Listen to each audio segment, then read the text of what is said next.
తండ్రి కుమార పరిశుద్ధాత్మ త్రియేక దేవునికి సమస్త మహిమ కలుగును గాక. రెండు చేతులతో చెప్దాం హల్లెలూయా. చేరువచ్చిన దేవుని ప్రజలైన మీ అందరికీ ప్రభు పేరిట హృదయపూర్వక వందనాలండి. బాగున్నారు అందరూ? దేవుని వాక్యం నేర్చుకుందాం. గత వారం ఏం నేర్చుకున్నాం మనం? జయించటం వలన వచ్చే ఆశీర్వాదాలు. సో కంటిన్యూగా 3 వారాలు, మొదటి వారం జయించుట, రెండవ వారం ఎలా జయించాలి, మూడవది జయించడం వల్ల వచ్చే ఆశీర్వాదాలు నేర్చుకుంటూ వస్తూ ఉన్నాం. క్రైస్తవ భక్తి జీవితంలో అత్యంత ప్రాముఖ్యమైన విషయం ఏంటంటే జయించాలి అన్న దాని గురించి పరిశుద్ధాత్మదేవుడు మనకి నేర్పిస్తూనే ఉన్నాడు. సో ఆత్మ సంబంధమైన యుద్ధరంగంలో ఉన్న మనము మన శరీరాన్ని, లోకాన్ని, మన శత్రువు, మన విరోధి అయిన అపవాదిని, వాడి తంత్రాలని, వాటన్నిటిని మనము జయించాలని ప్రభు మనకు నేర్పిస్తూ వస్తున్నాడు. ఎలా జయించాలన్న విషయాన్ని కూడా 7 విషయాలు నేర్పించారు. 7 విషయాలు మనం పాటిస్తే జయించిన వారిగా ఉంటామని, అలా జయించినప్పుడు 7 ఆశీర్వాదాలు కూడా ఇస్తారని చెప్పి మనకు ప్రభు తెలియజేశాడు. జయించడానికి మనకు ముందే ఆయన సమస్తాన్ని జయించి మనకు మాదిరిగా ఉంచి మనకు విజయాన్ని ఇచ్చిన మన దేవునికి సమస్త మహిమ కలుగును గాక. హల్లెలూయా. లేఖనాల్లో మనం గమనిస్తే ప్రియులారా, సరే 1 కొరింథీ పత్రిక 15వ అధ్యాయానికి వద్దాం మనం. 1 కొరింథీ పత్రిక 15వ అధ్యాయము 57వ వచనం చదువుదాం. 1 కొరింథీ పత్రిక 15వ అధ్యాయము 57వ వచనం చదువుదాం ఒకసారి. అయినను మన ప్రభు అయిన యేసుక్రీస్తు మూలముగా మనకు జయం అనుగ్రహించుచున్న దేవునికి స్తోత్రము కలుగునుగాక అట. హల్లెలూయా. ఎంత మంచిగా చెప్తుందంటే ఇక్కడ మన ప్రభు అయిన యేసుక్రీస్తు మూలముగా మనకు జయం అనుగ్రహిస్తున్న దేవునికి స్తోత్రం అని చెప్పి చెప్తా ఉన్నాడు. చూడండి, యేసుక్రీస్తు ద్వారా దేవుడు మనకు ఎల్లప్పుడూ, తండ్రి అయిన దేవుడు మనకు జయమును అనుగ్రహిస్తూనే ఉన్నాడు. ఎందుకంటే ఆల్రెడీ యేసుక్రీస్తు సాతాను గాడి దగ్గర నుంచి వచ్చి అన్నింటి మీద కూడా ఆయన మనకు జయమును అనుగ్రహించాడు. కాబట్టి మనము భయపడాల్సిన అవసరం లేదు, చింతించాల్సిన అవసరం లేదు ప్రియులారా. ఈ విధంగా ఈ 1 కొరింథీ పత్రిక 15వ అధ్యాయం 57వ వచనము మనం గుర్తుపెట్టుకోవాలి, కంఠస్థంగా హృదయంలో గుర్తుపెట్టుకోవాలి. మన ప్రభు అయిన యేసుక్రీస్తు మూలముగా తండ్రి అయిన దేవుడు మనకు ఎల్లప్పుడూ కూడా విజయాన్ని అనుగ్రహిస్తూనే ఉన్నాడు అన్నది మనం మర్చిపోవద్దు. నిత్యం మనకు తోడుగా ఉండి మనకు జయమును అనుగ్రహిస్తున్న మన యేసయ్యకే సమస్త మహిమ కలుగునుగాక. హల్లెలూయా. మంచిది దేవుని సంగమా, ఈరోజు నేర్చుకుంటున్నాం మరొక అంశం నేర్చుకుందాం మనం. ఈరోజు పరిశుద్ధాత్మ దేవుడు మనకు నేర్పిస్తున్న మరో అంశం ఏంటంటే నీతిమంతులు ఎవరు అన్న అంశం గురించి నేర్చుకుందాం మనం.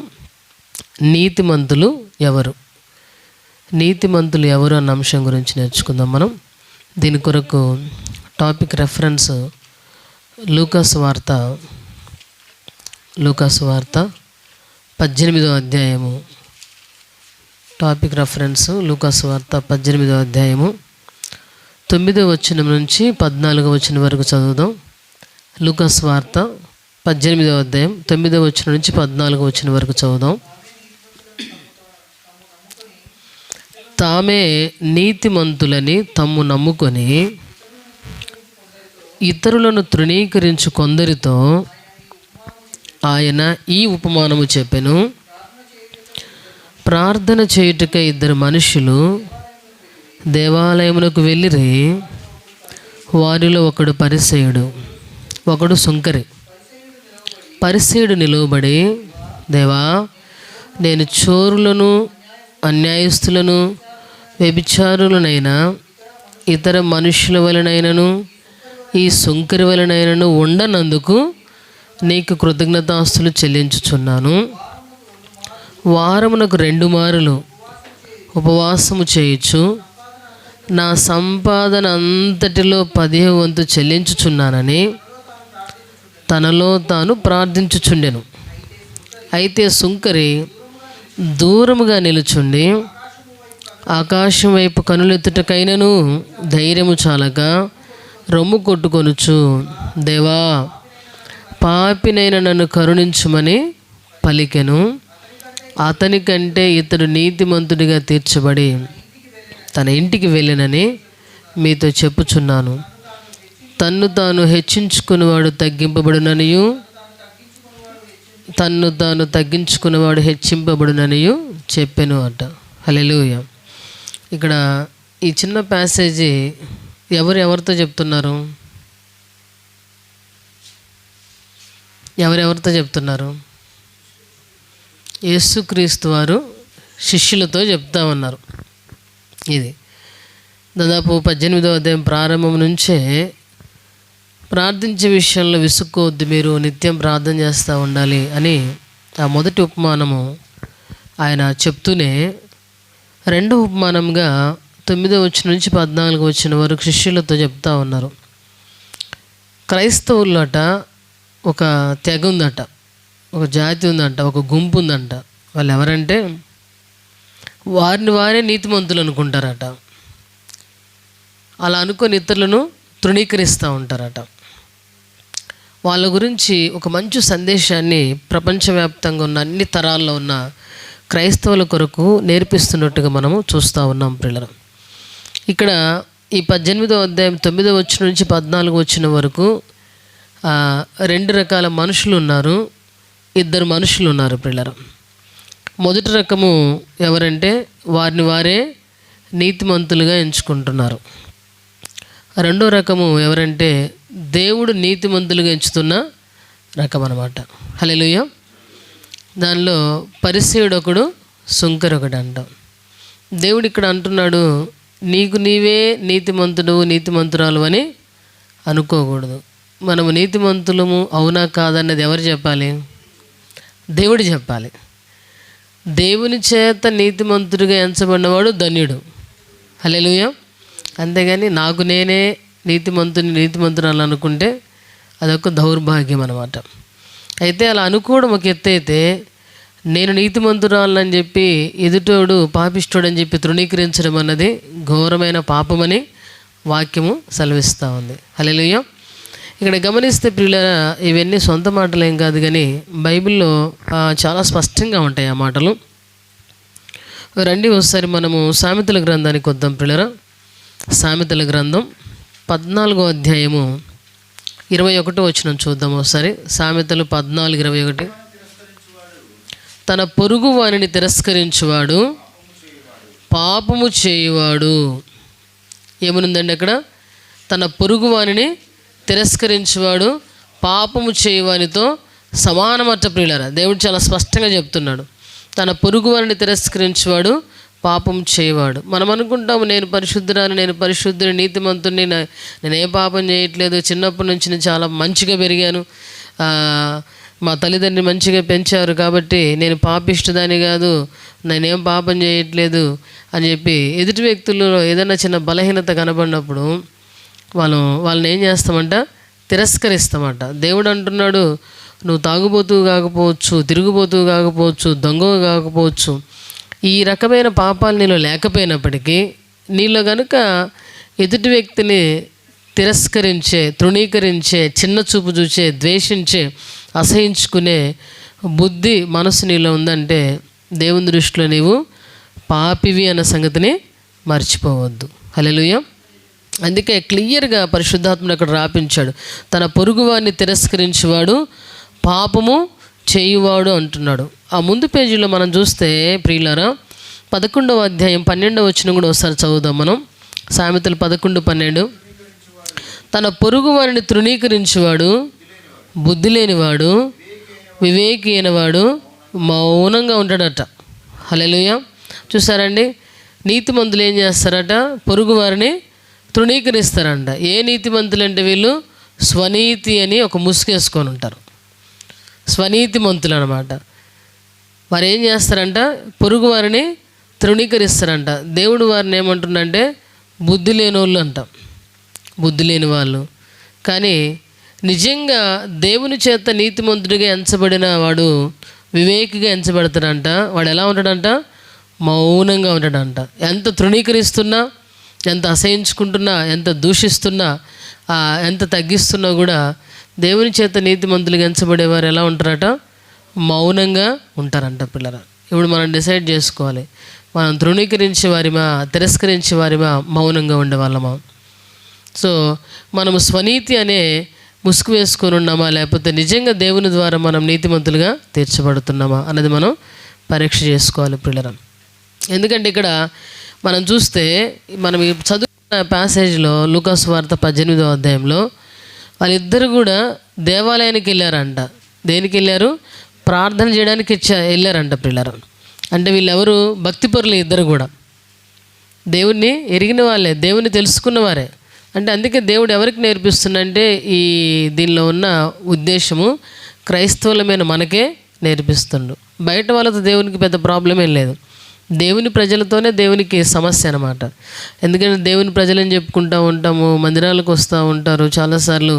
ఆ మంచి ప్రార్థనా పరులని, మంచి ఆరాధికులని, లేకపోతే మంచి ప్రసంగికులని, లేకపోతే మంచిగా సహాయం చేసేవారని, చాలా టాలెంట్స్ ఉన్నాయని, నన్ను మించిన వాళ్ళు లేరని, తోపులమని, తుడుంగులమని చాలాసార్లు క్రైస్తవ సమాజంలో చాలామంది చెప్పుకుంటూ ఉంటారు.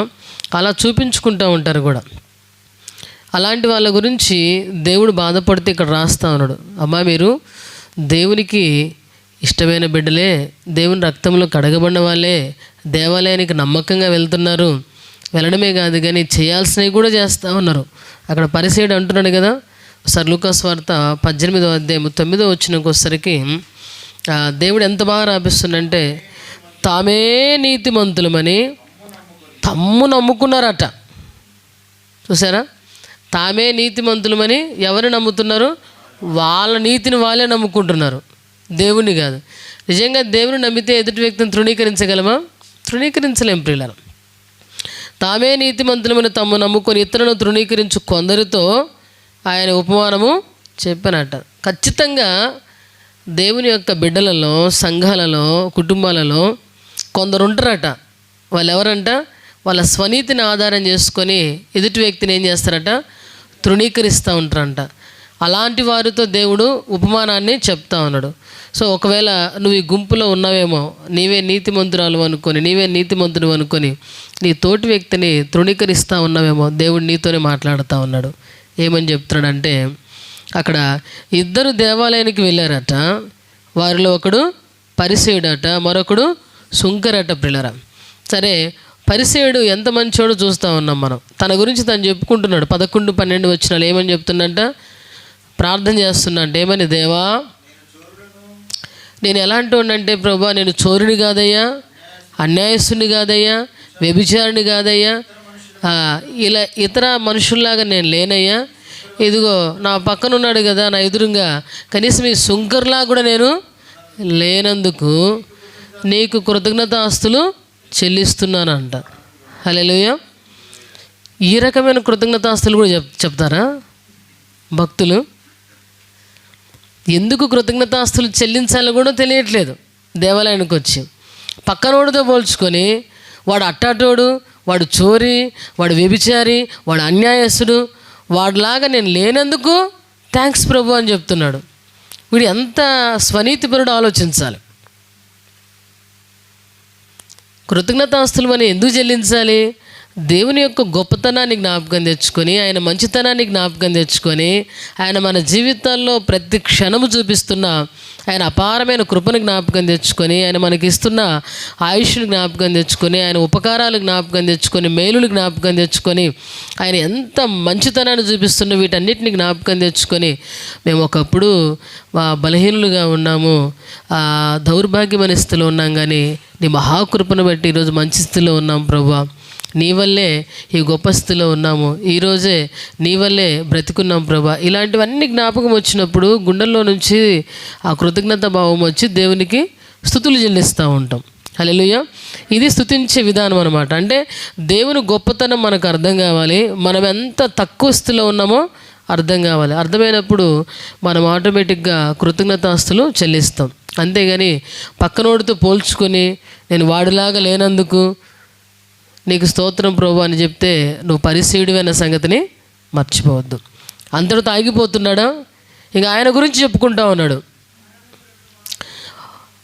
వారంలో 2 సార్లు ఉపవాసం ఉంటాను, 2 మార్లు ఉపవాసం ఉంటాను, నా సంపాదన అంతట్లో 10వ వంతు చెల్లిస్తానని తనలో తాను ప్రార్థించుకొనుచుండెను అట. హల్లెలూయా. చూసారా, ఇది కనీసం పైకి కూడా చేయట్లే ప్రార్థన. ఏమని చేస్తున్నాయ్యా, నేను వారానికి 2 సార్లు ఉపవాసం ఉంటాను, ఉపవాసం ఉండి ప్రార్థన చేస్తాను. మనం అలా చేస్తామా? చేయకపోయినా పరిసరులాగా ఫీల్ అవుతుంటాం మనం. అలా అంతే. ఇంకా అంటున్నాడు, నా సంపాదన అంతట్లో 10వ వంతు కూడా నేను చెల్లిస్తాను. ఒక్కోసారి చాలామంది వీళ్ళు చెల్లించిన వాళ్ళు కూడా మాట్లాడుతూ ఉంటారు ఇక్కడ చూస్తే. అయితే ఇవన్నీ చెప్పుకుంటూ ఈ సుంకరి పెద్ద వేస్ట్ గాడు, లేకపోతే మిగతా వాళ్ళు అట్లా కాదు, నేను తెలుసా ప్రభువా, నేను నీ ఆజ్ఞలు ఖచ్చితంగా పాటిస్తున్నాను. ఏంటంటే ఉపవాసం ఉండమని చెప్పావు, ఉంటున్నాను. 10వ భాగం ఏమని చెప్పావు, ఇస్తున్నాను. నువ్వు పరిశుద్ధంగా నీతిగా ఉండమని చెప్పావు, ఉంటున్నాను. ఎందుకంటే నేను వ్యభిచారం చేయట్లేదు, నేను ఏ దొంగతనం చోరీలు చేయట్లేదు, ఎలాంటి అన్యాయం కూడా నేను చేయట్లేదు, కనీసము ఈ సుంకర్ లాంటి వాళ్ళ కూడా నేను ఉండట్లేదు. అంటే నువ్వు చెప్పినవన్నీ పాటిస్తున్నాను.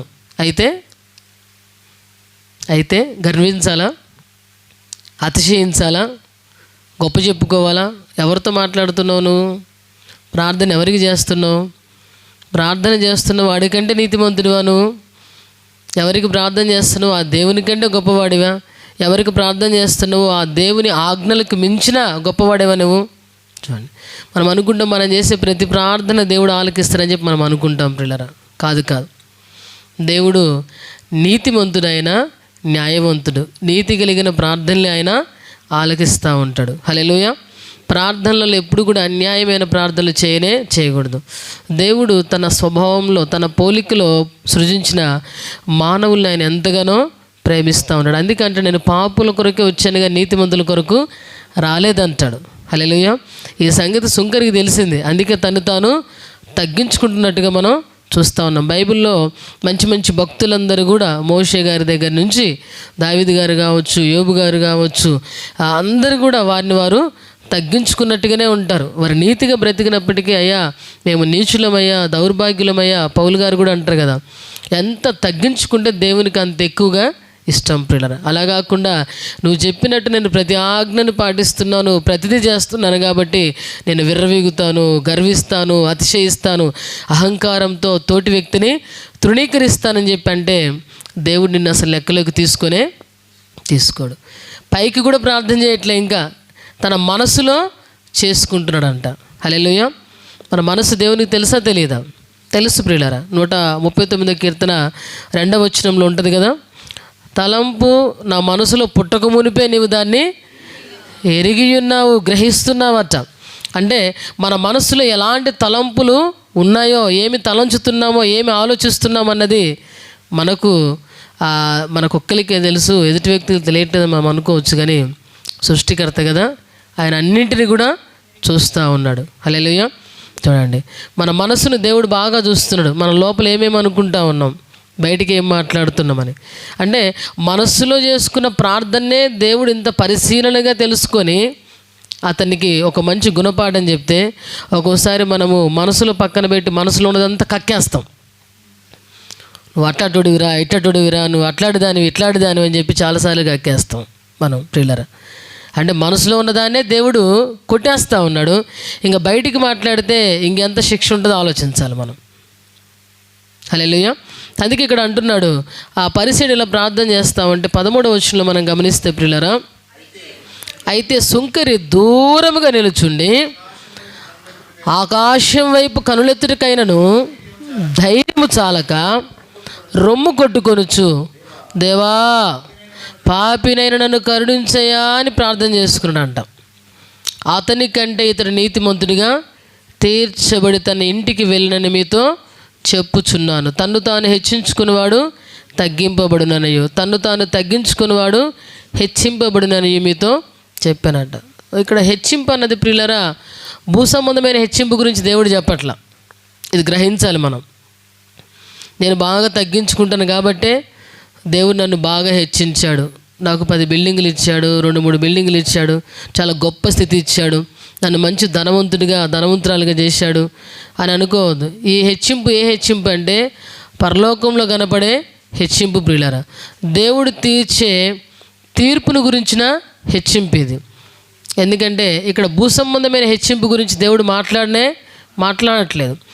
దేవుడు తీర్చే తీర్పులో ఎవడైతే అంగీకరిస్తాడో వాడి గురించే దేవుడు ఇక్కడ చెప్తా ఉన్నాడు. సుంకరి తగ్గించుకున్నాడు కాబట్టి దేవుడు అతన్ని హెచ్చిస్తూ ఉన్నాడు. సుంకరి ఏమని తగ్గించుకున్నాడు? దేవా, నేను పాపినయ్యా, నన్ను కరుణించంటా ఉన్నాడు. నిజంగా ప్రియులరా, మనం ఒకవేళ ఏదైనా మంచి ప్రార్థన పరులమైతే దేవునికి స్తోత్రం, మంచి విశ్వాస వీరులమైతే దేవునికి స్తోత్రం, నీతిగా బ్రతికే కృపను దేవుడు మనకి ఇచ్చాడంటే దేవునికి స్తోత్రం. ఇవన్నీ ఎక్కడి నుంచి వచ్చాయి? మనకి దేవుడు ఇస్తేనే వస్తుంది. దేవుని లేఖనంలో అలా ఉండమని చెప్పాడు కాబట్టి మనకు తెలుసు కాబట్టి అలా ఉంటున్నాం. అలా ఉండడానికి కూడా దేవుడే మనకు కృపనిస్తూ ఉంటాడు. ఆయన ఆత్మ సహాయాన్ని ఇస్తూ ఉంటాడు, మనకు అనుగ్రహిస్తూ ఉంటాడు. అలాంటప్పుడు దేవునికి మహిమను చెల్లించాలి. కానీ మనము నేను ఇలా ఉంటున్నాను కదా అని చెప్పి అలా లేని వాళ్ళని చూసి మనము ఎప్పుడు కూడా కించపరిచినట్టుగా మనం మాట్లాడకూడదు పిల్లరా. ఒకవేళ అలాంటి పరిస్థితి యొక్క మనస్సు ఒకవేళ మీరు ఎవరిలైనా ఉంటే దాన్ని మనం ఖచ్చితంగా విడిచిపెట్టాలి. ఎందుకంటే చాలాసార్లు సాధారణంగా మనము ఇళ్ళల్లో చూస్తూ ఉంటాం, తర్వాత చదువుకునే స్థలాల్లో కావచ్చు, ఆఫీసులలో కావచ్చు, ఎక్కడైనా కావచ్చు చూస్తూ ఉంటాం. ఒకడు ఏదన్నా కొంచెం బలహీనంగా కనపడితే ఒక్కోసారి మన బలహీనతలను బట్టి కూడా ఎదుటోడు బాగున్నా కూడా వాడు బలహీనుడుగానే కనపడతా ఉంటాడు. మనము స్ట్రాంగ్గా ఉంటే, మంచిగా ఉంటే ఎదుటి వ్యక్తులు మంచిగా మనకి అర్థమవుతూ ఉంటారు. అట్లా కాకుండా ఒక్కోసారి మన మనసులో ఒక ముద్ర వేసుకొని ఈమె ఇలాంటిది, ఇతను ఇలాంటిది వాడని చెప్పి అనుకున్నప్పుడు వాళ్ళు చేస్తున్న ప్రతిదీ కూడా మనకేమనిపిస్తూ ఉంటుంది? చెడుగానే అనిపిస్తూ ఉంటుంది. వాళ్ళు ఏది చేసినా కూడా చెడుగానే అనిపిస్తూ ఉంటుంది.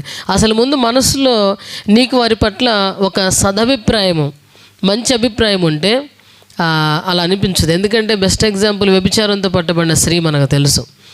యేసుక్రీస్తు పరిశుద్ధుడు కాబట్టి, మంచోడు కాబట్టి వ్యభిచారి యేసుక్రీస్తుకి ఎలా కనపడింది? అమ్మలాగా కనపడింది అంట. హల్లెలూయా. అందుకే అందరు రాళ్ళతో కొట్టి చంపాలనుకుంటే యేసుక్రీస్తు ఏమంటున్నాడు? అమ్మా అని పిలుస్తూ ఉన్నాడు. అదే ఇప్పుడు సమాజంలో ఎవడైనా వ్యభిచారంతో పట్టబడి ఆడోడు మొగుడు కనపడడు అనుకో, అప్పటిలాగానే రాళ్ళతో కొట్టి చంపడానికి ప్రయత్నం చేస్తారు. ఇప్పుడు రాళ్ళతో కొట్టరు కానీ దేంతో కొడతారట? మాటలతో కొడతారు. ఆ మాటలు ఎలా ఉంటాయంటే అక్కడ అవకలోడు ముందు మానసికంగా చచ్చిపోవాలి. ఇది మనసు మీద జరిగే యుద్ధం ప్రియులారా, మనసు మీద జరిగే యుద్ధము. ఇది సాతానుగాడి పెట్టేదన్నమాట. మాటలతో నువ్వు అట్లాంటోడివిరా, ఇట్లాంటోడివిరా అని చెప్పి వాళ్ళు మంచిగా ప్రార్థనలు చేస్తావే, గుడికి పోతావే అని చెప్పి నువ్వు అట్లాంటి దాన్ని ఇట్లాంటిది, ఎన్ని మాటలు ప్రియులారా ఇవన్నీ. వీళ్ళందరి గురించి దేవుడు చెప్తా ఉన్నాడు. నీకు నీవు స్వనీతిని వేసుకున్నావు, నా లెక్కలో నువ్వు పాపివి అంటున్నాడు దేవుడు. కానీ సుంకరి పాపిగా తను తాను తగ్గించుకున్నాడు, నా లెక్కలో అతనే నీతిమంతుడని అంటా ఉన్నాడు. ఆమేన్. కాబట్టి ఎప్పుడు కూడా మనము ఒకవేళ దేవుడు నీకు మంచి విశ్వాసాన్ని, ప్రార్థనా జీవితాన్ని, పరిశుద్ధతని ఇస్తే దాన్ని బట్టి దయచేసి అతిశయించొద్దు, గర్వించొద్దు అని ఇక్కడ దేవుడు నేర్పిస్తూ ఉన్నాడు. ఆమేన్. యేసుక్రీస్తు అంతటి నీతిమంతుడే, పరిశుద్ధుడే, తన్ను తాను తగ్గించుకొని మన దగ్గరకు వచ్చేసరికి మనం అసలు ఎంతటి వాళ్ళం? అసలు మనం మనుషులము ఎంత తక్కువ వాళ్ళం మనం. మన దగ్గరకు వచ్చేసరికి ఆయన ఎంత తగ్గించుకున్నాడంటే తను తాను దీనుడిగా, రిక్తుడిగా చేసుకొని భూమి మీదకి వచ్చి మన స్థానంలో ఆయన పాపిగా మార్చబడి మన కొరకు రావాల్సిన శిక్ష ఆయన భరించి మరణించినట్టుగా మనం చూస్తూ ఉన్నాం. ఆయనే అంత నీతిమంతులే, మచ్చ, డాగు, కలంకం లేని అలాంటి నీతిమంతుని అంత తగ్గించుకోగలిగితే దేవుని ద్వారా మనకు వచ్చిన నీతిని పట్టుకొని మనం అంత విర్రవీగితే దేవుడు ఊరుకుంటాడా? ఊరుకోడు ప్రియులను. నువ్వు ఎంత నీతిగా ఉన్నావన్నది ఫస్ట్ మన నోటి మాటలను బట్టే తెలుస్తుందట. చూద్దాం ఒకసారి మత్తయి సువార్త 12వ అధ్యాయము 36-37 వచనాలు చదువుదామా? మత్తయి సువార్త 12వ అధ్యాయము 36-37 వచనాలు చదువుదామా? నేను మీతో చెప్పున్నదేమనగా మనుషులు పలుకు ప్రతి వ్యర్థమైన మాటను గూర్చి విమర్శ దినమున లెక్క చెప్పాలి. నీ మాటలను బట్టే నీతిమంతుడివని తీర్పు పొందుతావు, నీ మాటలను బట్టే అపరాధివని తీర్పు నొందుదు అట. హల్లెలూయా. చూసారండి, దేవుడు వచ్చిన దినానంట మనందరికీ తీర్పు ఉంటుంది. ఆ తీర్పులో మొట్టమొదటిగా దేన్ని బట్టి తీర్పు తీరుస్తారంటండి? మన నోటి మాటలను బట్టి అంట. మనం అనుకుంటాం చాలాసార్లు చాలా చిన్న విషయం అనుకుంటాం. మనం మాట్లాడడం అనేది చాలా చిన్న విషయం అనుకుంటాం. మన మాటలే మనల్ని తీర్పులో నిలబెడతాయంట. ఈ మాటలే లెక్కలు తెలుస్తాయంట. హల్లెలూయా. చూసారా, దీన్ని బట్టి చూస్తే నోరు ఎంత జాగ్రత్తగా ఉండాలో, మాటలు ఎంత జాగ్రత్తగా ఉండాలో దేవుడు అంటున్నాడు. నీవు మాట్లాడిన ప్రతి మాటను బట్టి విమర్శ దినాన తీర్పులోనికి వస్తావు. లెక్క చెప్పాలి సుమా, జాగ్రత్త. నువ్వు అనుకుంటున్నావు ఎవరు వినట్లేదనో, లేకపోతే ఆవేశంగా నేను మాట్లాడేసి అమ్మయ్య ఇంకా వదిలించుకున్నాను, కడుపులో ఉన్నదంతా కక్కేశాను అని చెప్పి అనుకుంటున్నామేమో. కాదు కాదు. ఏ సమయమైనా సరే, ఏ సందర్భమైనా సరే, ఏ స్థలమైనా సరే, నువ్వు ఒంటరిగా ఉన్నప్పుడు దూషించినా, అందరిలో ఉన్నప్పుడు దూషించినా, ఈవెన్ మనసులో కూడా దూషిస్తున్నా కూడా దేవుడు దాని అన్నిటిని కూడా ఏం చేస్తారట, లెక్కలోకి తీసుకుంటాడంట. వాటి గురించి మనం మాట్లాడే ప్రతి మాటను బట్టి దేవునికి మనం ఖచ్చితంగా లెక్క చెప్పాలంట. మనం అకౌంటబుల్. మన నోట్లో చూస్తున్న ప్రతి మాటకి మనము లెక్క చెప్పాల్సిందే. ఆ లెక్కలో అంట మనం ఏదైతే నోట్లో నుంచి మాట్లాడామో ఆ మాటలను బట్టే మనం నీతిమంతులమా లేకపోతే పాపులమా అపరాధులమా అన్నది దేవుడు డిసైడ్ చేస్తాడు. ఆమేన్. భూమి మీద మనుషులకు తీర్పు తీర్చేంత హక్కు అధికారం దేవుడు నాకు నీకు ఎవరికి కూడా ఇవ్వలేదు ప్రియులరా. ఎందుకంటే సామెతల గ్రంథానికి వస్తే ఒకసారి సామెతల గ్రంథం 29వ అధ్యాయం కొద్దాం ఒకసారి. సామెతల గ్రంథం 29వ అధ్యాయము రెండోసారి దేవుడు అంటాడు అక్కడ, మనుషులకు తీర్పు తీర్చుట యెహోవా వశమని 26వ వచనం అంటాడు. చూడండి, సామెతలు 29:26, మనుషులను తీర్పు తీర్చుట యెహోవా వశము అట. హల్లెలూయా. తీర్పు ఎవరు తీర్చాలండి? దేవుడు చెప్పాలి ప్రియులరా. నేనా నువ్వా ఎవరు నీతిమంతులమన్నది ఆ నీతిమంతుడే తీర్పు తీరుస్తారట. హల్లెలూయా. అంతేగాని మనం ఎవరిని కూడా నువ్వు ఇలాంటోడివి అలాంటోడివి అని, ఇలాంటి దానివి అలాంటి దానివి అని చెప్పి తీర్పు తీర్చొద్దు. దేవుడు దాన్ని అసలు అంగీకరించిన సంగతి మనం గుర్తుపెట్టుకోవాలి పిల్లరా. కాబట్టి మనస్సులో కూడా మనం అనుకుంటాం ఒక్కోసారి నేనేం అనట్లేదు కదా అని చెప్పి, నేను నిన్నేమన్నా అన్నానా, అనలేదు కదా అని అనుకుంటాం ప్రియులరా. బయటికి మాట్లాడేదానికి లెక్క చెప్పాల్సిందే, మన మనస్సులో మనం అనుకున్న దానికి కూడా లెక్క చెప్పాలి. ఇప్పుడు పరిసయుడు ఎక్కడ అనుకున్నాడు? మనసులో ప్రార్థన చేస్తున్నాడు. ఎంత దుర్మార్గమైన అన్యాయమైన ప్రార్థన చేస్తున్నాడు. కాబట్టి మనసు చాలా ప్రాముఖ్యమైనది. ఒక్కోసారి కొంచెం గడిబిడి చేసే వాళ్ళు ఏం చేస్తారంటే మనసులో ఉన్నదంతా ఉంచుకోలేక గబికను కక్కేస్తారు. కొంతమంది సైలెంట్ కిల్లర్స్ ఉంటారు. వాళ్ళు ఎలా ఉంటారంటే అన్నీ లోపలే పెట్టుకొని లోపల తిట్టుకుంటూ ఉంటారు. అంత లోపల ఇంకా వాళ్ళని అట్లా అనుకొని ఇట్లా అనుకొని చాలా రెండు కూడా డేంజరే. పైకి వాగేవాడు డేంజరే, లోపల పెట్టుకొని మనిషిని తృణీకరించేవాడు కూడా చాలా డేంజరే. క్రైస్తవంలో అసలు ఈ రకమైన ప్రజల వల్ల దేవునికి చాలా అవమానం ప్రియులరా, చాలా అవమానం. అందుకే దేవుడు ఇంత ముందు కూడా మనం ప్రసంగం నేర్చుకున్నాం. ఒకసారి ద్వితీయోపదేశకాండము 4వ అధ్యాయం 9వ వచనం చదువుదాం. ద్వితీయోపదేశకాండం 4వ అధ్యాయం 9వ వచనం.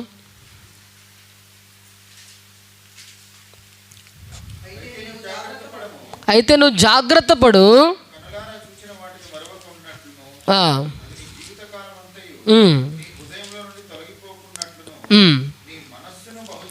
నీ మనస్సు బహు జాగ్రత్తగా కాపాడుకోట. హల్లెలూయా. దేన్ని కాపాడుకోవాలండి? ఆస్తిపాస్తులు కాదు ప్రియులరా, పేరు ప్రఖ్యాతులు కాదు, ఇంకోటి కాదు కాపాడుకోవాల్సింది. ఎందుకంటే వాటన్నిటిని బట్టి తీర్పు మనకు రాదు. దేన్ని కాపాడుకోవాలంట? నీ మనస్సును ఎలా కాపాడుకోవాలట? బహు జాగ్రత్తగా కాపాడుకో. ఎందుకంటే ఏవి పుట్టినా కూడా ఎక్కడి నుంచి పుడతాయి? మనసులో నుంచే పుడతాయి. అది గర్వం కావచ్చు, కృతజ్ఞత కావచ్చు, హెచ్చింపు కావచ్చు, తగ్గింపు కావచ్చు, ఏదైనా సరే మనసులోంచి పుడుతుంది. కాబట్టి మనసును బహు జాగ్రత్తగా కాపాడుకో. ఈ మనసును బహు జాగ్రత్తగా ఎలా కాపాడుకోగలమంటే ఇదే ద్వితీయోపదేశకాండము డిటర్నమీ 11వ అధ్యాయం 18వ వచనంలో ఉంటుంది పిల్లరా. 11:18. కాబట్టి మీరు ఈ నా మాటలను మీ హృదయంలోను మీ మనస్సులోను ఉంచుకోండి అంటున్నాడు. హల్లెలూయా. ఏం చేయాలంటండి? మనసులో ఏం ఉంచుకోవాలట? దేవుని మాటలే ఉంచుకోవాలి ప్రియులరా. ఆమేన్. చెప్పనా? దేవుని మాటలు మనసులో ఉంటే మనలో తగ్గింపు వస్తుంది. మనుషుల మాటలు మనలో ఉంటే గర్వం వస్తుంది ప్రియులరా. అర్థమవుతుందా? దేవుని మాటలు మన మనసులో ఉంటే మంచితనం అనేది బయటకు కనపడుతుంది. అదే మనుషుల మాటలు మన హృదయంలో ఉన్నాయనుకో విపరీతమైన చెడంతా కూడా బయటకు వస్తూ ఉంటుంది. అందుకే ఆ పరిసయ్యుడు తన మనస్సును దేవుని యొక్క వాక్యంతో నింపుకోలేదు కాబట్టి ఎదుటోడు ఎలా కనపడుతున్నాడు? పాపిలాగా కనపడుతూ ఉన్నాడు పిల్లలు. అందుకే దేవుడు అంటున్నాడు, నీ మనస్సులో ఎప్పుడు కూడా దేవుని మాటలనే ఉంచుకొని చెప్తున్నాడు. మన మనసు సరిగ్గా లేకపోతే ఏమైపోద్దంటే 2వ దినవృత్తాంతములు 2 Chronicles 2వ దినవృత్తాంతములు 26:16 చూద్దాం ఒకసారి. 26:16 26:16 2 Chronicles. అయితే అతడు స్థిరపడిన తర్వాత అతడు మనస్సున గర్వించి చెడిపోయినట్ట. ఆమేన్. చూసారు ఎవరండి? ఉజ్జియా. ఎవరండి? ఉజ్జియా. 26:3లో ఉన్నాడు కదా, ఉజ్జియా ఏలన ఆరంభించినప్పుడు అని చెప్తా ఉన్నాడు. దేవుడట ఉజ్జియాను సరే మంచిగా భక్తి చేస్తుండు కదా అని దేవుడు ఏం చేసిండంటే అతన్ని హెచ్చించాడు, అతని స్థితిగతుల్ని హెచ్చించాడు. మొత్తానికి స్థిరపడ్డాడంట. స్థిరపడ్డ తర్వాత ఏం రావాలి? అతనిలో కృతజ్ఞతా భావం రావాలి, తగ్గింపు రావాలి, మంచి మనస్సు రావాలి. ఏమైందంటే 16వ వచనంలో, అయితే అతడు స్థిరపడిన తర్వాత మనసులో ఏమొచ్చిందంట? గర్వం వచ్చిందంట. దాన్ని బట్టి ఏమైపోయాడు? చెడిపోయాడంట ప్రియులారా. ఇదంతా ఎక్కడ వచ్చింది? మనస్సులో వచ్చిందంట. మనసులో పుడుతుందంట గర్వమైన తగ్గింపైన ప్రియులారా. వినయమైన గర్వమైన మనసులో పుడుతుంది. ఉజ్జియాకంట గర్వం వచ్చేసిందంట. నాకేమన్నట్టుగా వచ్చేసిందంట. అతనిలో ఉన్న గర్వం అతన్ని మోసపుచ్చింది, అతనిలో ఉన్న గర్వం అతన్ని చెడగొట్టిందని చెప్పి మనం ఇక్కడ చూస్తూ ఉన్నాం పిల్లలు. సామెతల గ్రంథం 16వ అధ్యాయం 32వ వచనం చూద్దాం ఒకసారి. సామెతలు 16:32. పరాక్రమశాలి కంటే దీర్ఘశాంతము గలవాడు శ్రేష్ఠుడు, పట్టణము పట్టుకుని వానికంటే తన మనస్సును స్వాధీనపరుచుకునేవాడు శ్రేష్ఠుడట ప్రియులారా.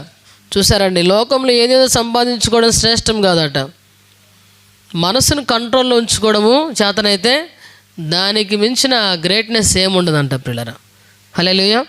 ఎందుకంటే అన్నీ మనసులో నుంచి పుడతాయి కాబట్టి మనసును మనం కంట్రోల్గా ఉంచుకోవాలన్నమాట. ఆ తర్వాత 25వ అధ్యాయము ఇదే సామెతలు 25:28 కూడా చూద్దాం ఒకసారి. 25:28. ప్రాకారము లేక పాడైన పురము ఎంతో, తన మనస్సును అణుచుకొని లేనివాడు కూడా అంతే అంట ప్రియులారా. చూసారా, మనస్సును అణుచుకోలేకపోతే వాడు పాడైపోతాడు. పట్టణానికి గనక ఆ ప్రాకారం లేకపోతే ఏమైపోయింది? పాడైపోయింది. అదేవిధంగా మన మనస్సును అణుచుకోవడం మనకు చేత కాకపోతే మనం అనుకుంటాం ఎదుటోళ్ళు పాడు చేస్తున్నామని మనం అనుకుంటాం. కాదు కాదు, ఎవరు? నీకు నువ్వే పాడైపోతావు. నీ మనసు కంట్రోల్ లేకపోతే పిచ్చి పిచ్చిగా నువ్వు ఆలోచిస్తావంటే, పిచ్చి పిచ్చిగా మాట్లాడతావంటే నువ్వు ఎదుటి వ్యక్తులను పాడు చేయడం కాదు కానీ, బదనాం చేయడం కాదు కానీ, నీకు నీవే పాడైపోయేవని సంగతిని మనం ఇక్కడ నేర్చుకోవాలని చెప్పి ఇక్కడ మనం చూస్తూ ఉన్నాం పిల్లరా. సో యెషయా గ్రంథము 14:14 చదువుదాం ఒకసారి. యెషయా గ్రంథము, ఈ చెడిపోయిన మనసు అంతా ఎక్కడి నుంచి వస్తుందంటే యెషయా 14:14 చూద్దాం. మేఘమండలం మీదకి ఎక్కుతాను, మహోన్నతునితో నన్ను నేను సమానుగా చేసుకుందునని నీవు మనసులో అనుకుంటివి కదా, నీవు పాతాళమునకు నరకములో ఒక మూలకు త్రోయబడితివే అని అంట. హల్లెలూయా. ఎవడి గురించి చెప్తుంది ఈ మాట? చూడండి, 12వ వచనం నుంచి ఉంది కదా మాట. 12వ వచనం నుంచి, తేజో నక్షత్రమా, వేకు చుక్క, నీవెట్లు ఆకాశం నుండి పడితివి, జనములను పడగొట్టిన నీవు నేల మట్టం వరకు ఎట్లు నరకబడితివి, నేను ఆకాశంలోకి ఎక్కిపోయేదను, దేవుని నక్షత్రములకు పైగా నా సింహాసనమును హెచ్చించుకుందును, ఉత్తర దిక్కున సభాపర్వతం మీద కూర్చుంటాను, మేఘమండలం మీదకి ఎక్కుదునని మనసులో అనుకుంటివి కదా. చూశానండి, ఈ మనసులో ఎదుటి వ్యక్తులు ఎవరైతే తృణీకరిస్తారో వాళ్ళందరూ ఎవరంటండి? సాతాను సమాజం వాళ్ళట. ప్రకటనలో ఉన్నారు కదా, సాతాను సమాజం వారు. ఫస్ట్ ఈ గర్వము, మనసులో గర్వం ఎక్కడి నుంచి వచ్చింది? లూసిఫర్ గడి దగ్గర నుంచి వచ్చింది. వాడు చూడడానికి ఎలా ఉన్నాడంట? తేజో నక్షత్రమా అట, వేకో చుక్క అట. దేవునికి దగ్గరుండి దేవుని ఆరాధిస్తూ ఉన్నాడు. దేవునికి చాలా సమీపంగా ఉండి అంతటోళ్ళలో వాడి మనసులో పుట్టిందంట గర్వం. మన దేవుడు అంతరింద్రియాలను, హృదయములను, ఆలోచనలను, మనస్సును బాగుగా గ్రహించేవాడు. పిల్లలు బాగా గ్రహించేవాడు. అక్కడ చూసిండంట దేవుడు వాడిని. నీ మనసులో పుట్టింది కదరా నీకు గర్వం అని చెప్పి, నువ్వు ఇక్కడ ఉంటే ఉన్నోళ్ళందరినీ కూడా నాశనం చేస్తావని చెప్పి ఆడ నుంచి కిందికి పంపిస్తే, కిందికి వచ్చి కూడా వాడు పని అంతా ఏంటిది? నాశనం చేయడమే. కిందికి వచ్చి కూడా వాడు ఏం చేస్తున్నాడు? ఎవరైతే దేవుని వాక్యానికి చోటు ఇవ్వరో, ఎవరైతే దేవునికి భయపడరో, ఎవరైతే శరీరానుసారమైన మనసు కలిగి ఉంటారో వాళ్ళందరిలో దూడతాడు. వాళ్ళందరిలో దూడి వాళ్ళ మనసులో దూరి, అరే నేను గర్వించానురా, నువ్వు కూడా గర్వించు అని అందరి మనసులను చెరిపేస్తానుడా. అందుకే 2 కొరింథీ పత్రికలో అంటాడు కదా, అపోస్తలుడైన పౌలు గారు సంఘం గురించి చాలా బాధపడుతూ ఉంటాడు. 2 కొరింథీ పత్రిక చూడండి ఒకసారి, 11వ అధ్యాయం 3వ వచనం చదువుదామా. 2 కొరింథీ 11:3. సర్పము తన కుయుక్తి చేత హవ్వను మోసపొచ్చినట్లు మీ మనస్సులను చెరిపి క్రీస్తు ఎడలనున్న సరళత నుండి, పవిత్రత నుండి ఎట్లయినను తొలగిపోవునేమని నేను భయపడుతున్న కొరింథీ సంఘం గురించి పౌలు గారు అంటూ ఉన్నారు. దేవాసక్తితో మీ ఎడల ఆసక్తి కలిగి ఉన్నాను, ఎందుకంటే పవిత్రాలైన కన్యకునిగా ఒక్కడే పురుషునికి క్రీస్తుకు సమర్పింపవాలని మిమ్మల్ని ప్రదానం చేశాను. కానీ ఒక విషయంలో భయపడుతున్నాను, ఏంటంటే హవ్వమ్మను సర్పము ఎలా మోసం చేసిందో మీ మనస్సులను కూడా అలా చెరిపేస్తుందేమో. క్రీస్తు వాక్యంలో నుంచి, పవిత్రతలో నుంచి, సరళత నుంచి మీరు ఎట్లయినా తొలగిపోతారేమోనని భయపడుతున్నాను. పౌలు గారు ఎంత గొప్ప మహాశయుడు ప్రియులారా. ఆయనకు సంఘాల గురించి భయం వచ్చింది. ఏంటంటే ఎక్కడ మనసుల్ని పాడు చేసుకుంటారో. ఇప్పుడు క్రైస్తవులు మనసులు పాడవట్లేదండి బాగా. చాలాసార్లు మనం పైకి మంచి కనపడుతూ ఉంటాం, మనసులో ఎన్ని కుళ్ళు కుతంత్రాలు ఎన్ని ఉంటాయి ప్రియులారా, పరిసయుడిలాగా చాలాసార్లు. కాబట్టి మనస్సును పాడు చేయడానికి అపవాది దిగి వచ్చాడు. వాడు మన మనసుల మీద వాడి యొక్క ప్రభావాన్ని ఎక్కువగా చూపిస్తూ ఉంటాడు. కాబట్టి అందుకే దేవుడు నీ మనస్సును బహు జాగ్రత్తగా కాపాడుకో. నీ మనసులో దేవుని వాక్యాలే ఉంచుకో, దేవుని మాటలే ఉంచుకో. అందుకే దేవుని మాటలు తెలుసు కాబట్టి సుంకరి, దేవా అయ్యా నీ వైపు చూడడానికి కూడా నాకు ధైర్యం లేదు ప్రభా, నేను పాపినయ్యా. నిజమే కదా ప్రభా. దేవుని యొక్క పరిశుద్ధత, నీతిని మనము జ్ఞాపకం తెచ్చుకుంటే ఇలాంటి ప్రార్థన తప్పక ఇంకేం ప్రార్థన చేస్తాం? నువ్వు పరిశుద్ధుడు అయ్యా, నేను పాపినయ్యా అన్న ప్రార్థన తప్పక ఇంకేం చేస్తాం? ఆలోచించండి ఒకసారి. కాబట్టి మన మనసును చాలా జాగ్రత్తగా చూసుకోవాలి ప్రియులారా, చాలా జాగ్రత్తగా చూసుకోవాలి. లేకపోతే అపవాది వచ్చి మన మనసులో ఏం చేస్తారంటండి, పాడు చేస్తారంట పిల్లరా, పాడు చేస్తారని చెప్పి ఇక్కడ మనం చూస్తూ ఉన్నాం. అపోస్తుల కార్యముల గ్రంథము 14:2 చదువుదాం ఒకసారి. 14వ అధ్యాయం 1-2 వచనాలు చదువుదాం. అపోస్తుల కార్యముల గ్రంథం 14వ అధ్యాయం 1-2 వచనాలు. ఈ కొనిలో జరిగినది ఏమనగా, వారు కూడి యూదుల సమాజ మందిరంలో ప్రవేశించి తేటగా బోధించినందున అనేకులు యూదులను గ్రీసు దేశస్థులను విశ్వసించిరి. అయితే అవిధేయులైన యూదులు అన్యజనులను పురికొలిపి వారి మనసులలో సహోదరుల మీద పగబుట్టించిరట. హల్లెలూయా. చూసారండి, కొంతమంది ఏం చేస్తారంట, వాళ్ళ మనసు చెడింది కాక పక్కోళ్ళ మనసును కూడా చెడగొడతారట. ఎవరు వీళ్ళు? వారికి వారే నీతిమంతులని చెప్పుకునేవాళ్ళు. పక్కోళ్ళ మనసులు, సహోదరుల మీద మనస్సులు, వారి మనసులో సహోదరుల మీద పగబుట్టిస్తారంట పిల్లరా, పగబుట్టిస్తారట. అక్కడ చూస్తే మనం చూసామా, అవిధేయులైన యూదులట. చాలాసార్లు దేవుని వాక్యం మనకు అర్థం కాకపోతే, వాక్యానుసారంగా మనం బ్రతకపోతే మన హృదయంలో పగ, ద్వేషము, అసూయ ఇవి తప్పక మంచితనము, ప్రేమ ఉంటుందండి? ఉండదు ప్రియులారా. పరిసయ్యుని గురించి ఈ విషయాలన్నీ కూడా దేవుడు చెప్తా ఉన్నాడు. కాబట్టి మనస్సులో అనుకునేవి కూడా దేవుడు గ్రహిస్తూ ఉంటాడు. ఇందాక కీర్తన కూడా నాన్నగారు చదివారు కదా, రాజరత్నం నాన్నగారు. చూడండి ఒకసారి 11వ కీర్తన 4, 5, 7 వచనాలు చదువుదాం ఒకసారి. కీర్తనలో కూడా దేవుడు ముందే కీర్తన ధ్యానంలోనే మనతో మాట్లాడాడు కదా. 11వ అధ్యాయం 4, 5 వచనాలు ఏమంటున్నాడు? యెహోవా తన పరిశుద్ధాలయంలో ఉన్నాడు, యెహోవా సింహాసనం ఆకాశమందున్నది, ఆయన నరులను ఎలా చూస్తున్నాడండి? కన్నులారా చూస్తున్నాడట. తన కనుదృష్టి చేత ఆయనని పరిశీలనగా చూస్తున్నాడంట. యెహోవా నీతిమంతులను పరిశీలించునట. ఎందుకంటే 7వ వచనం చూస్తున్నాం కదా, యెహోవా నీతిమంతుడు, ఆయన నీతిని ప్రేమించేవాడు. అందుకే 5వ వచనంలో అంటుండే, ఇప్పుడు యెహోవా నీతిమంతులను పరిశీలించును, దుష్టులను బలాత్కార శక్తులను ఆయనకు అసహ్యులట. దుష్టుల మీద ఆయన ఉరులు కురిపించునని చెప్తా ఉన్నాడు. చూసారా పిల్లరా, దేవుడు నరులను ఎలా చూస్తున్నట్టండి? పరిశీలనగా చూస్తున్నంట, కనులారా చూస్తున్నంట. ఆయన తన పరిశుద్ధాలయంలో ఉన్నాడు, నీతిమంతులను పరిశీలనగా చూస్తున్నంట పిల్లరా. అందుకే పరిసయ్యుడు సుంకరి దేవాలయానికి వచ్చారు, పరిశుద్ధాలయానికి. వాళ్ళ మనసులో ఏమని ప్రార్థన చేస్తుండే, ఏమని చేస్తుండే ఎవరు చూస్తున్నారు? దేవుడు ఎలా చూస్తున్నంట? పరిశీలనగా చూస్తున్నంట, కనులారా చూస్తున్నంట. పరిసయ్యుడేమో నేను నీతిమంతుని అనుకున్నాడు, దేవుడేమో సుంకరి నీతిమంతుడిగా ఎంచాడు అన్నమాట. ఆమేన్. కాబట్టి మనం అనుకుంటాం పిల్లరా, ఎవరికి తెలియదులే మనం ఆలోచించేది, ఎవరికి తెలియదులే మనం మాట్లాడుకునేది అని అనుకుంటాం. మన మనసులో ఆలోచించేదైనా బయటకు మాట్లాడేదైనా ఎవరికి తెలుస్తుంది? దేవుడికి ఒక్కడికే తెలుస్తుంది. చాలా పరిశీలనగా చూస్తున్నంట దేవుడు మనల్ని, ఒక్కొక్కరిని. మనసు లోపల ఏం ఆలోచిస్తూ ఉన్నాం, తర్వాత బయటికి ఏం మాట్లాడుతున్నాం, ఎలా ప్రవర్తిస్తున్నాం, వీటన్నిటిని కూడా దేవుడు కనులార పరిశీలనగా చూస్తున్నంట. లోకమంతా ఆయన కన్ను సంచరిస్తూ ఉందంట ప్రియులరా. మనం అనుకుంటాం తెలియదులే, మనం మాట్లాడుకునే విషయం తెలియదు అనుకుంటాం చాలాసార్లు. ఏం తెలుస్తుందిలే, ఏం అర్థమైద్దిలే అనుకుంటాం. పాస్టర్లకు అర్థమైద్దా, లేకపోతే తల్లిదండ్రులకు అర్థమైద్దా, లేకపోతే ఎవరి గురించి మాట్లాడుతున్నామో వాళ్ళకి అర్థమైద్దా మనం అనుకుంటాం. ఎవరికి అర్థమైద్ది?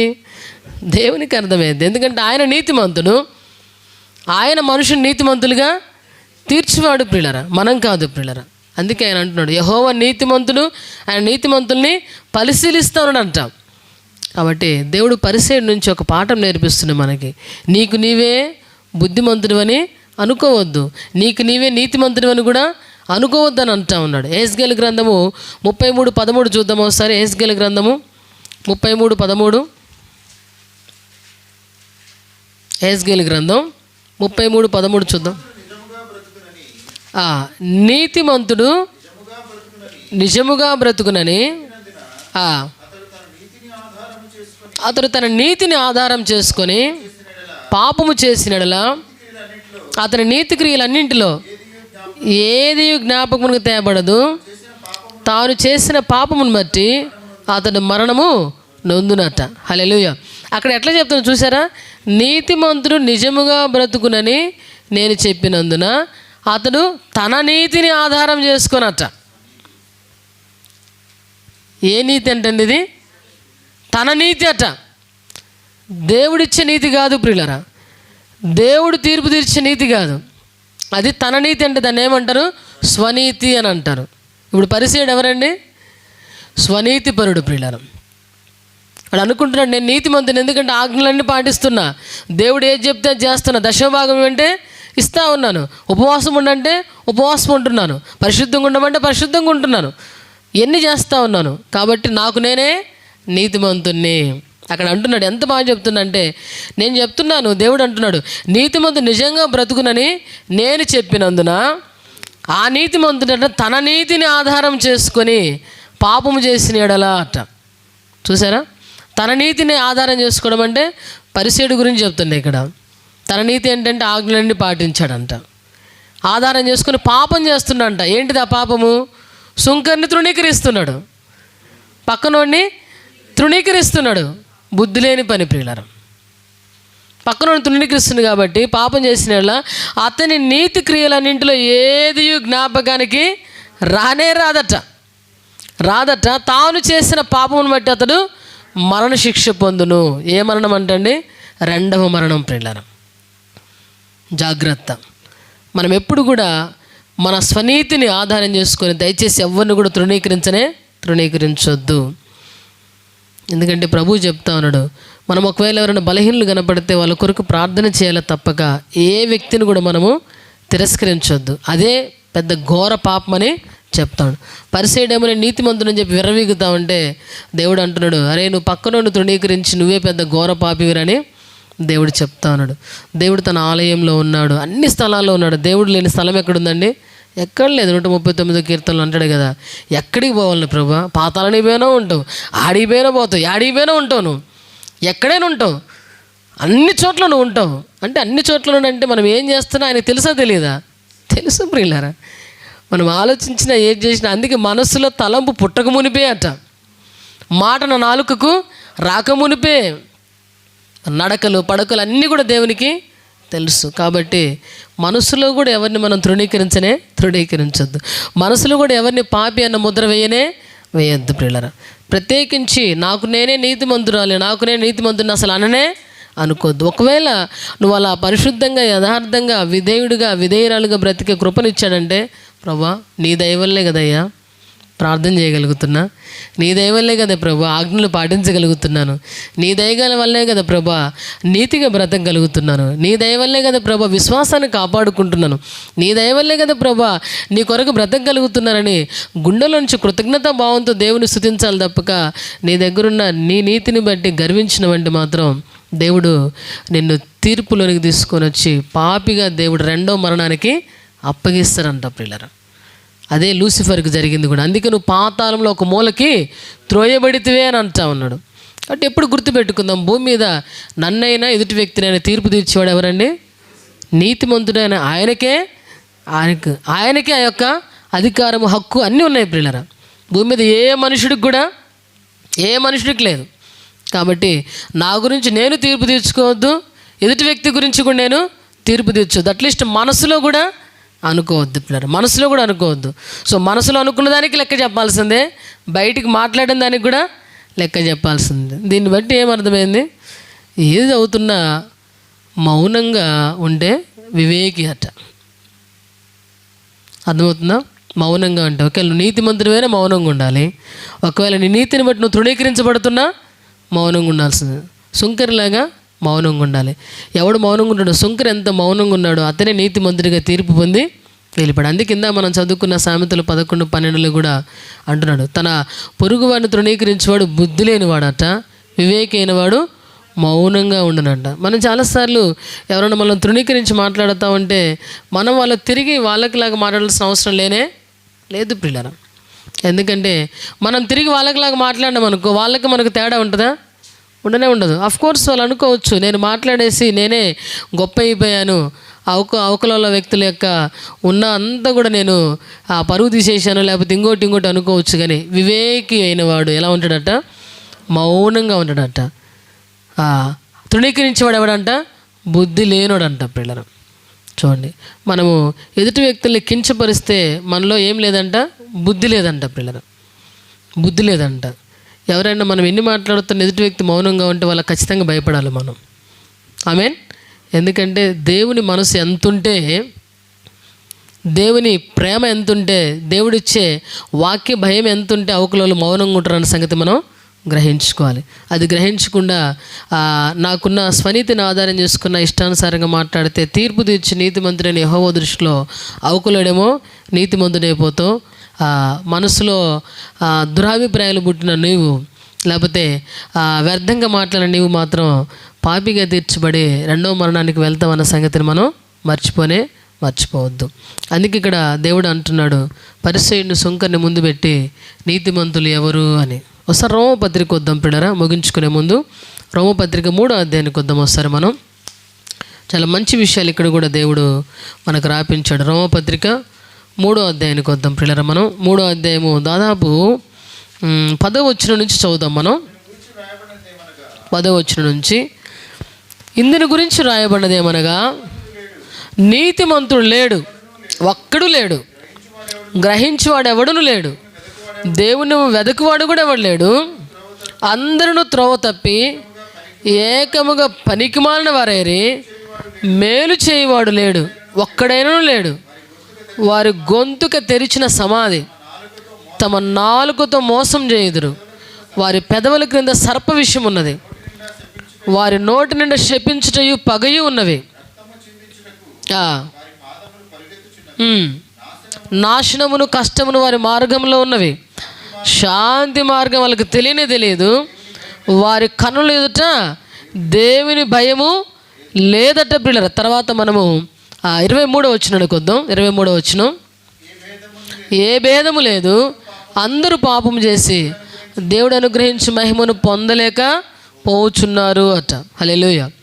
నీతిమంతుడు ఒక్కడు లేడు అని చెప్పి దేవుడు చెప్తున్నాడు. నీతిమంతుడు లేడు, ఒక్కడు కూడా లేడట ప్రియులారా. గ్రహించేవాడు లేడట, దేవుని వెతికేవాడు లేడట. అందరూ త్రోవ తప్పి ఏకముగా పనికి మాలిన వారైరి. ఎవరి గురించి చెప్తుందంటే ఈ మాట ప్రియులారా? ఎవరైతే మేలు చేయరో, ఎవరి గొంతుకైతే తెరిచిన సమాధిలాగా ఉంటుందో, ఎవరైతే వారి మాటలతో నాలుకలతో మోసం చేస్తూ ఉంటారో, చూసారా గొంతుకు గురించి అంత మంచి స్టేట్మెంట్ పౌలు గారు రాస్తున్నారు చూడండి పిల్లలు. మరి గొంతుకు ఏంటిదంటే అండి, తెరిచిన సమాధి అంట. తెరిచిన సమాధి ఎలా ఉంటుందండి? అబ్బా, అసలు నిలబడగలమా? నిలబడలేం ప్రియులరా. సమాధిని తెరిస్తే నిలబడలేం మనం. మన గొంతుకుల గురించి దేవుడు చెప్తాడు. తమ నాలుకతో వాళ్ళు ఏం చేస్తారట? మోసమట. చాలాసార్లు ప్రియులరా, అది మన ఇంట్లో ఉన్న వాళ్ళమైనా, సంఘంలో ఉన్న వాళ్ళమైనా, సమాజంలో ఉన్న వారమైనా చాలాసార్లు. అందుకే ఇర్మియాలో అంటాడు, నీ తోటి సహోదరుని కూడా నమ్మొద్దు అంటాడు. ఇర్మియా గ్రంథంలో ఉంటుంది కదా, ఒకసారి చూద్దామా? 9వ అధ్యాయానికి వద్దాం ఒకసారి. ఇర్మియా గ్రంథం 9వ అధ్యాయానికి వద్దాం పిల్లలు ఒకసారి. 9వ అధ్యాయము 4వ వచనం చదువుదాం, 3వ వచనం చదువుదాం ఒకసారి. అబద్ధమాటకి వారు తమ నాలుకను వంచుదురు,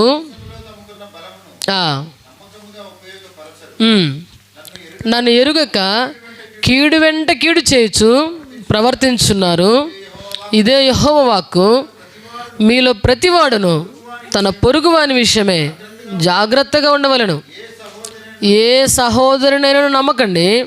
నిజముగా ప్రతి సహోదరుడు తంత్రగొట్టయి తన సహోదరుని కొంప ముంచునట. ప్రతి పొరుగువాడును కొండములు చెప్పుటకే తిరుగులాడుచున్నారు. సత్యము పలుకక ప్రతివాడును తన పొరుగువాడిని వంచును.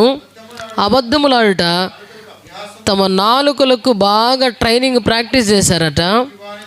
ఎదుటివాని తప్పులు పట్టవలనని ప్రయాసపడుదరట. తర్వాత మనం చూస్తే కింద వచ్చినకోసరికి 8వ వచనం చదువుదాం. 8వ వచనం, వారి నాలుక ఘాతుక బాణమట, అది కాపట్యం పలుకుచున్నది. ఒకడు మనస్సులో వంచనాభిప్రాయం ఉంచుకొని నోట తన పొరుగువానితో సమాధానముగా మాట్లాడు. నేను ఈ సంగతులను తెలుసుకొని వారిని శిక్షింపకపోదునా, ఇట్టి జనులకు నేను ప్రతిదండన చేయకుందునా, ఇదే యెహోవా వాక్కట. హల్లెలూయా. దేవుడు చెప్తా ఉన్నాడు పిల్లలు, ఎంత బాగా చెప్తున్నాడు. మీలో ప్రతివాడు నన్ను ఎరుగక కీడు వెంట కీడు చేస్తా ఉన్నారట. ఏమైపోయిందంటే దేవుని మంచితనం చాలా చులకన అయిపోయింది. కృప వెంబడి కృప చూపిస్తా ఉన్నాడు దేవుడు. అదేమైపోయింది ఇప్పుడు? చులకన అయిపోయింది. అంటే నేను ఏం చేస్తున్నా కీడు వెంట కీడు చేస్తున్నా, కృప వెంబడి కృప చూపిస్తా ఉన్నాడు కాబట్టి నేను ఇంకా అధిక కీడు చేయాలి. అంతేనా? పరిశీల స్వభావం ప్రియులారా. కృప వెంబడి కృప ఎందుకు చూపిస్తుందంటే ఇకనైనా మారతావేమో, మనసులో వంచిన అభిప్రాయాలు తీసేసుకుంటావేమో, ఘాతుకని నాలుకని మార్చుకుంటావేమో, కీడు చేయకుండా మానుకుంటావేమోనని కృప వెంబడి దేవుడు కృపను చూపిస్తూ ఉన్నాడు.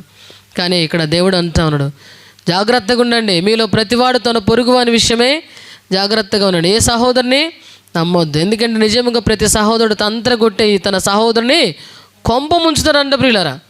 అసలు ఎన్ని వేల సంవత్సరాల క్రితమే దేవుడు కొంపలు కూల్చే దాని గురించి రాసిండు.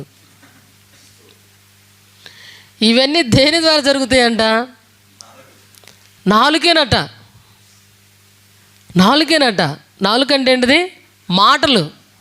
నాలుకంటే మాటలు. అది ఘాతుక బాణమాట ప్రియులరా, అది ఘాతుక బాణమాట.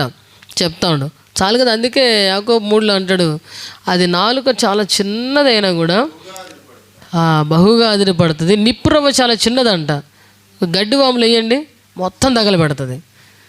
అందుకే దేవుడు అంటాడు మాట్లాడేటప్పుడు జాగ్రత్త. మనం నోరు తెరిచి ఏ చిన్న మాట మాట్లాడిన ఎంత భయం ఉండాలో తెలుసా ప్రియులరా? నా నోటి మాట ఎక్కడి దాకా వెళ్ళొద్దు. నా నోరు తెరిస్తే నా నోటి మాట ఎదుటి వ్యక్తి నాశనం చేస్తుందా, బాగు చేస్తుందా? నేను ఏదైనా ఒక మాట మాట్లాడుతూ ఉంటే మూడో వ్యక్తి గురించి చెడ్డ అభిప్రాయం పుట్టిస్తానా, మంచి అభిప్రాయం పుట్టిస్తానా? ఇవన్నీ చాలాసార్లు మనము మర్చిపోతాం. మర్చిపోయి మన ఇష్టం వచ్చినట్టు మాట్లాడుతూ ఉంటాం పిల్లలు. అందుకే ఇక్కడ అంటున్నాడు, తంత్రగొట్టెగి కొంపలు ముంచుతూ ఉంటారు అంటా ఉన్నాడు.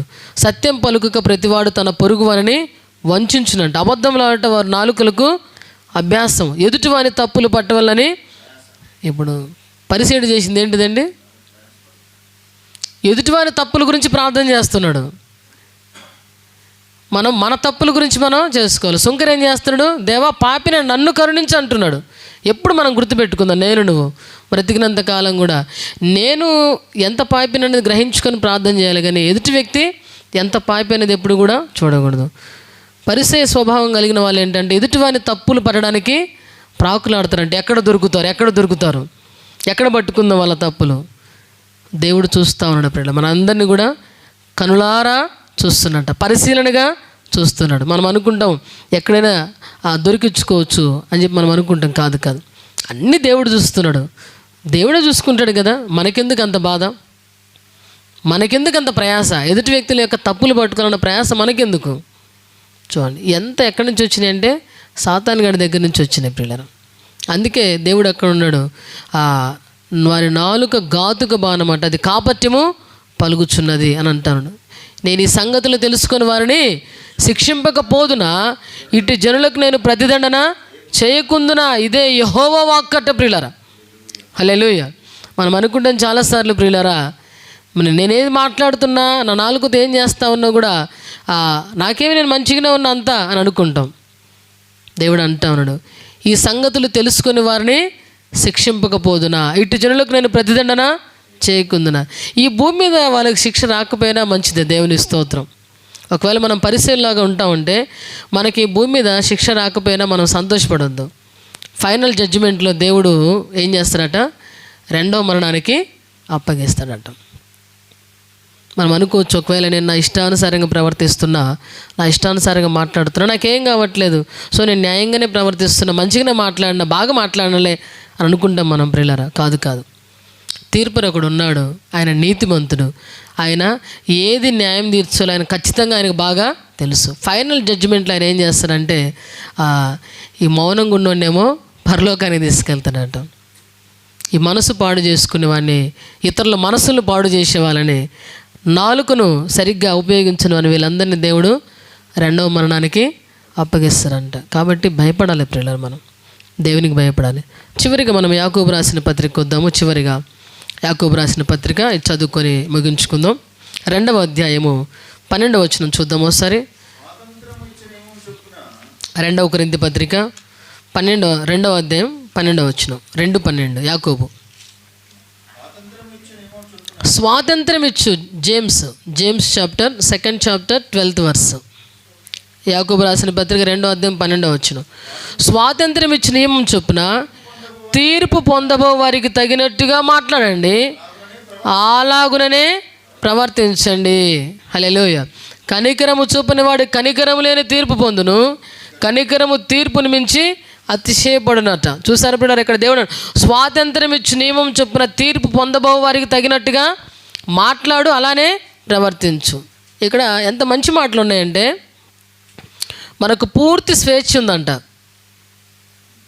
మాట్లాడడానికి. అక్కడ మాటల గురించి రాస్తున్నాడు, ప్రవర్తన గురించి రాస్తున్నాడు.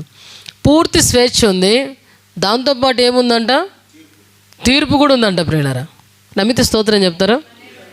దేవుడు క్లియర్ చెప్తారు. స్వాతంత్రం ఇచ్చి నియమం చొప్పున తీర్పు పొందబో వారికి తగినట్టుగా మాట్లాడండి, అలాగుననే ప్రవర్తించండి.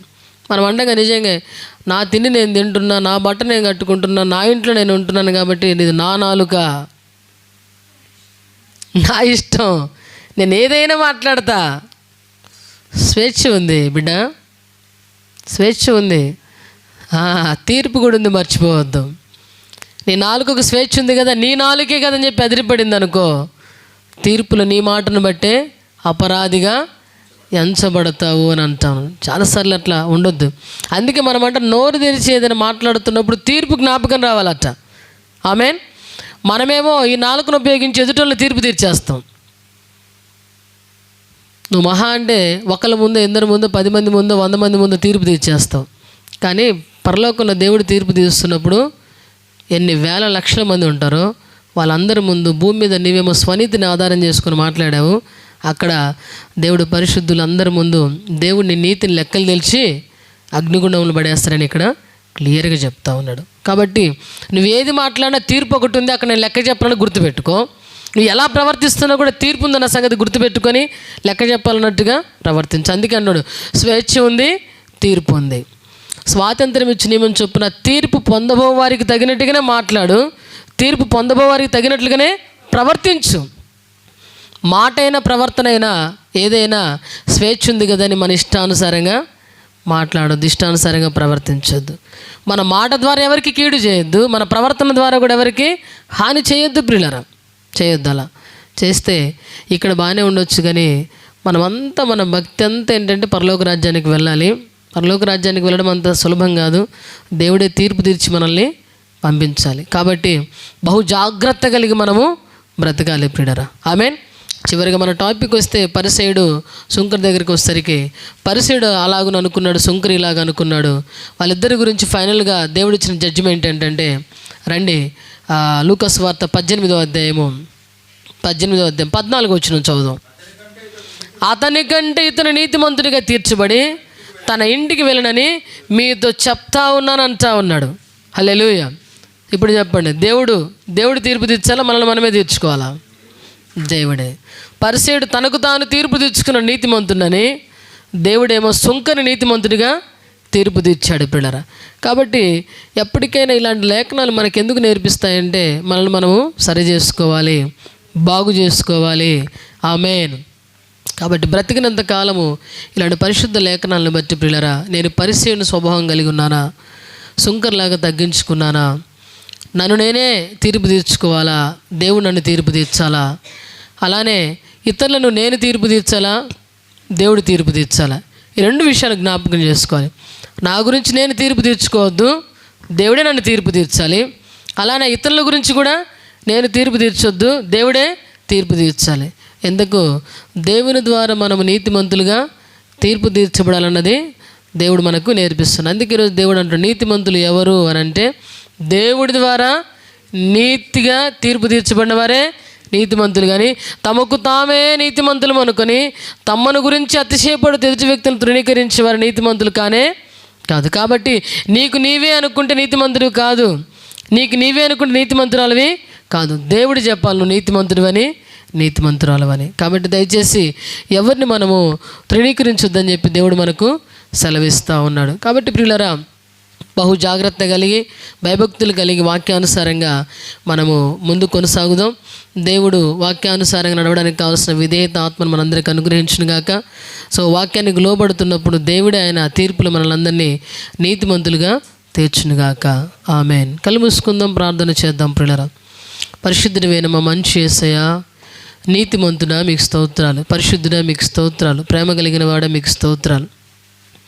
ఒకవేళ ఇప్పటి వరకు ఎవరినైనా మేము మనసులో దూషించామేమో ప్రభువా, తక్కువ చేసి మాట్లాడేమో, ఒకవేళ లేకపోతే మనుషులతోనే తక్కువగా మాట్లాడేమేమో, ఇతరులను తృణీకరించామేమో, నిందించమేమో, దేవ మమ్మల్ని క్షమించండి ప్రభా.